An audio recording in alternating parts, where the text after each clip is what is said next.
चलिए अब बात चुरू से बड़ी खबर की करते हैं। यूथ कांग्रेस कार्यकर्ताओं को पुलिस ने नजरबंद कर लिया। दरअसल मुख्यमंत्री भजनलाल शर्मा के चुरू आगमन से पहले ही इनको हिरासत में ले लिया है। शहर के जैन श्वेतांबर स्कूल के पास से 8 लोगों को हिरासत में लिया गया है। सादा वर्दी में पुलिस ने सभी को हिरासत में लिया है। यूथ कांग्रेस के विरोध प्रदर्शन की संभावना पर यहां पर हिरासत में लिया गया। तस्वीरें आपके सामने हैं, देखिए जरा। पुलिस भी बड़ी स्मार्ट निकली। पुलिस सादा वर्दी में गई और वहां पर जो कांग्रेस कार्यकर्ता थे, यूथ कांग्रेस कार्यकर्ता, वो प्रदर्शन के मूड में थे क्योंकि यहां पर मुख्यमंत्री भजनलाल शर्मा आने वाले हैं। उनके आगमन से पहले ही सादा वर्दी में गई पुलिस ने 8 कांग्रेस यूथ कार्यकर्ताओं को पहले से हिरासत में ले लिया। वजह यह बताई जा रही है कि यहां पर यूथ कांग्रेस कार्यकर्ताओं के द्वारा प्रदर्शन किया जाना था, लेकिन उसके पहले ही पुलिस ने इनको हिरासत में ले लिया है, नजरबंद कर दिया है।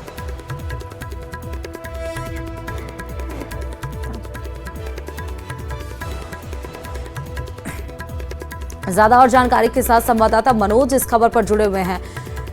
मनोज, कांग्रेस कार्यकर्ताओं को नजरबंद किया गया, क्या जानकारी?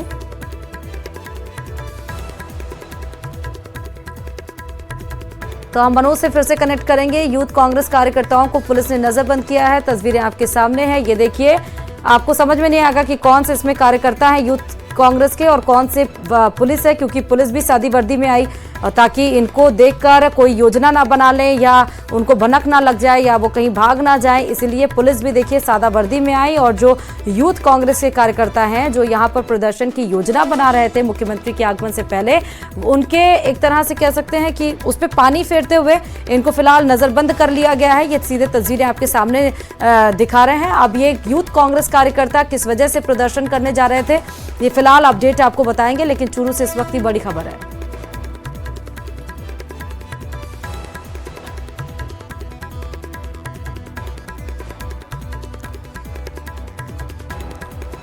जैन श्वेतांबर स्कूल के पास से 8 लोगों को हिरासत में लिया गया है। ज्यादा और जानकारी के साथ मनोज संवाददाता फिर से कनेक्ट हो चुके हैं। मनोज, आवाज आ रही है?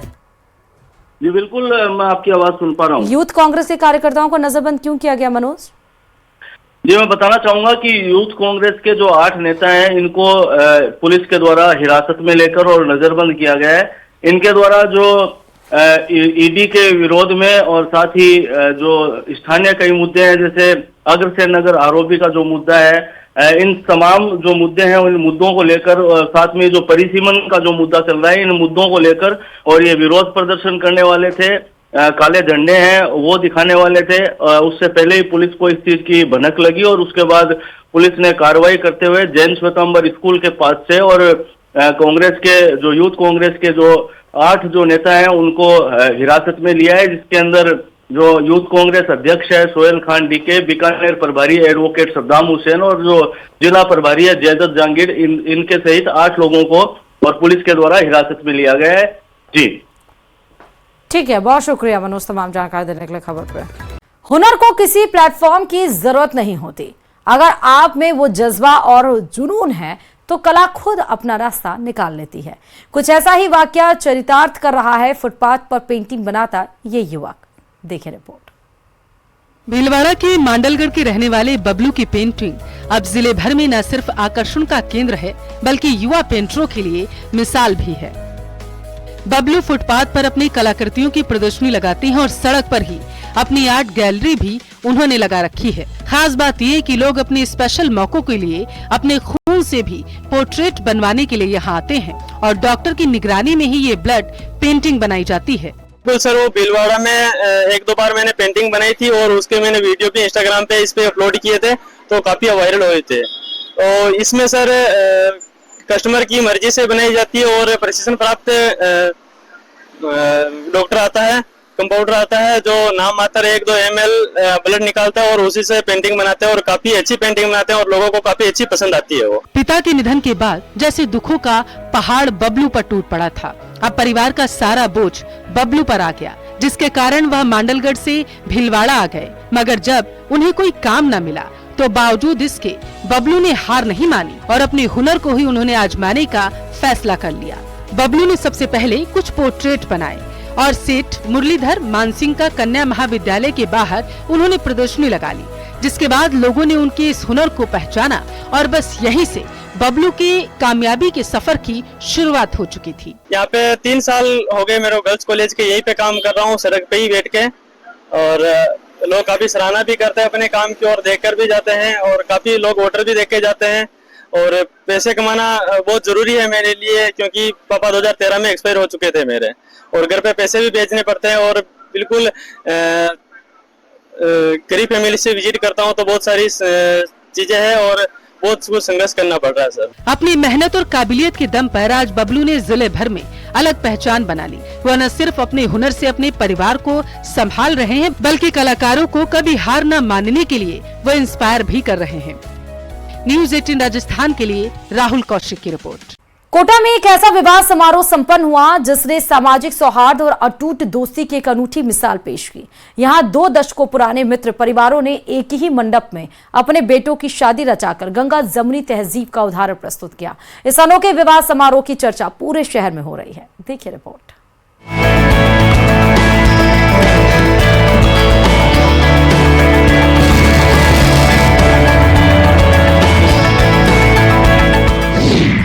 साल पुरानी दोस्ती की मिसाल, एक मंडप में 2 संस्कार, निकाह और फेरे साथ साथ।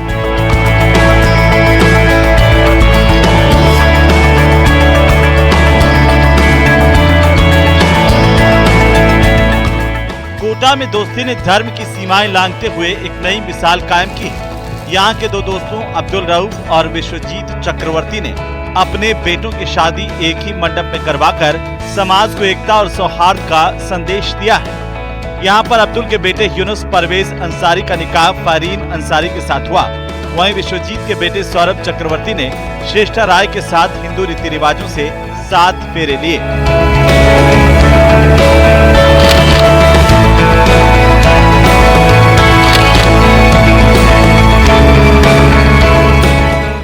दरअसल दोस्ती की ये कहानी नई नहीं है। अब्दुल और विश्वजीत की दोस्ती पिछले 40 सालों से चली आ रही है। वे न केवल बचपन के दोस्त हैं, बल्कि व्यापार में भी साझेदार।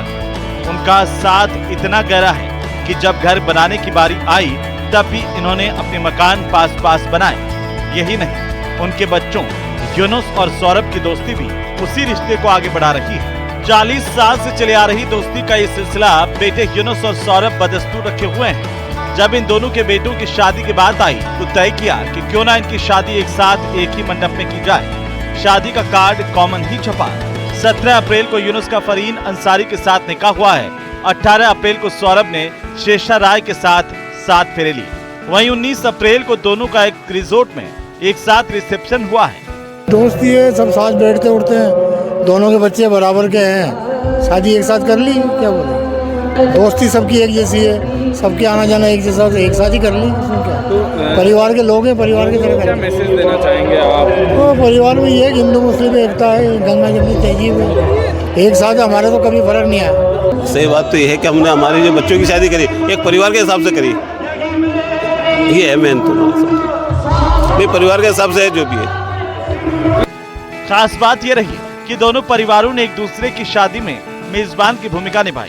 यूनुस की शादी के दिन विश्वजीत और उनके परिवार ने मेहमानों की मेजबानी की, जबकि सौरभ की बारात में अब्दुल रऊफ और उनका परिवार पूरी तैयारी के साथ मौजूद रहा। सारे ही सब फंक्शन थे। बारात इनकी अलग थी, मेरी अलग थी, बाकी रिसेप्शन एक, आपको पता ही है।